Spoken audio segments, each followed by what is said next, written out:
Hello friends, मैं doctor Vaishali Jhamre हूँ। मैं एक ब्रेस्ट कैंसर सर्जन हूँ। बहुत बार क्या होता है कि जब भी हम पेशेंट्स को ब्रेस्ट सिम्टम्स के साथ देखते हैं, तो एक as a breast cancer surgeon मेरे मन में ये हमेशा एक रहता है कि क्या ये जो ब्रेस्ट तकलीफ़ लेके आई है या जो ब्रेस्ट सिम्टम लेके आई है पेशेंट मेरे पास, इसमें कहीं कैंसर तो नहीं है। And as a breast cancer surgeon ये मेरी रिस्पॉन्सिबिलिटी होती है कि मैं उस पेशेंट को सही से गाइड करूं। ब्रेस्ट कैंसर के जो डायग्नोसिस होता है उसको करने के लिए हम हमेशा ट्रिपल असेसमेंट करते हैं। उसके बारे में मैंने पहले भी मेरे यूट्यूब चैनल पे वीडियो बनाए हुए हैं। ट्रिपल असेसमेंट में क्लिनिकल असेसमेंट यानी क्लिनिकली ब्रेस्ट की जांच की जाती है। उसके बाद पेशेंट की एज को देखते हुए मैमोग्राफी या ब्रेस्ट का अल्ट्रासाउंड किया जाता है। और obviously the third and most important जो टेस्ट होती है जिसको हम कहते हैं बायोप्सी यानी पैथोलॉजिकल असेसमेंट। अगर क्लिनिकल और रेडियोलॉजिकल जांच में कोई सस्पिशियस फाइंडिंग नज़र आते हैं तो obviously biopsy is done to confirm कि कहीं कैंसर है या नहीं है। ये जो क्लिनिकल, रेडियोलॉजिकल और पैथोलॉजिकल टेस्ट्स होते हैं, इनमें कभी कभी डिस्कॉर्डेंस हो सकता है। यानी क्लिनिकली मुझे लग रहा है कि हाँ कैंसर का शक है, रेडियोलॉजिकली भी कभी कभी लगता है कि हाँ इसमें कैंसर जैसे लक्षण दिखाई पड़ रहे हैं, लेकिन ओकेजनली बायोप्सी में कैंसर नहीं आता है। ऐसे मेरे साथ रिसेंटली हुआ कि एक पेशेंट को मैंने 4-5 महीने पहले देखा था। क्लिनिकली, रेडियोलॉजिकली काफ़ी शक था, लेकिन बायोप्सी उन्होंने कहीं और जाके कराई और वो 4-5 महीने के बाद मेरे पास आई। और ऑब्वियसली तब वो जो ट्यूमर था वो काफ़ी बढ़ गया था। तब मैंने उनको पूछा कि ऐसा क्यों हुआ? तो उन्होंने कहा कि वो जो बायोप्सी उन्होंने कराई थी, वो नेगेटिव आई थी।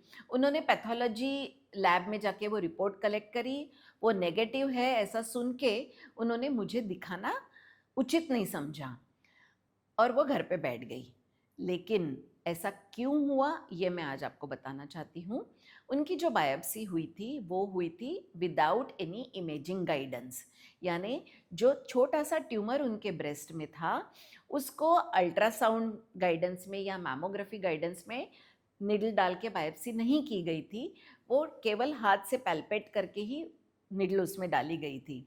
उसकी वजह से क्या हुआ होगा कि वो जो निडल डाली गई वो जहाँ पे बीमारी थी वहाँ ना जाते हुए नॉर्मल ब्रेस्ट टिश्यू में गई होगी और वहाँ से सैम्पलिंग हुई थी। एंड एज अ रिज़ल्ट उसमें कोई भी बीमारी नहीं आई एंड कैंसर था, लेकिन बायोप्सी के रिपोर्ट में कुछ भी नहीं आया। उसकी वजह से उनका सही वक्त पे ट्रीटमेंट नहीं हो पाया और वो कैंसर धीरे धीरे बढ़ गया। कभी कभी ये भी होता है कि ब्रेस्ट में एक से ज़्यादा ट्यूमर्स होते हैं और ओकेजनली ऐसा भी होता है कि नॉन कैंसरस ट्यूमर्स जैसे जिसको हम कॉमनली कहते हैं फाइब्रोएडिनोमा और कैंसर एक ही ब्रेस्ट में पैरेलली उपस्थित हो सकते हैं। और अगर आप प्रॉपर गाइडेंस के अनुसार अगर आप ये बायोप्सी नहीं करते हैं तो आप गलत ट्यूमर को टारगेट कर सकते हैं और एज अ रिज़ल्ट ये बायोप्सी नेगेटिव आ सकती है। कभी कभी अगर वो जो बायोप्सी गन है, जो बायोप्सी की निडल है, वो अगर बहुत पतली है तो उसकी वजह से भी ये सैंपल जो होना होता है वो एडिक्वेट नहीं होता और उसकी वजह से भी ये बायोप्सी नेगेटिव आ सकती है। इसलिए मेरा ये वीडियो बनाने का पर्पज़ यही था कि मैं आपको ये इसके फैक्टर्स है, इसके जो प्रॉब्लम्स है ये आपको बता सकूं, सो दैट अगर आपकी ब्रेस्ट की बायोप्सी हुई है और अगर वो नेगेटिव आई है तो भी आपके ब्रेस्ट स्पेशलिस्ट को जाके ये ज़रूर दिखाइए, ताकि वो ये कोरिलेट कर पाए कि क्लिनिकल, पैथोलॉजिकल और रेडियोलॉजिकल कॉन्कॉर्डेंस है या नहीं है। यानी तीनों जो असेसमेंट्स है वो एक ही बात कर रहे हैं या कहीं ये बायोप्सी की रिपोर्ट फॉल्सली नेगेटिव तो नहीं आई है, क्या आपको रिपीट बायोप्सी की ज़रूरत है या उस गांठ को पूरा निकालने की ज़रूरत है। इन सब के आपको गाइडेंस अच्छे से मिल पाएगा। Do not ignore a negative biopsy report. Always consult your breast specialist अगर ये बायोप्सी की रिपोर्ट नेगेटिव आई है तो। Thank you.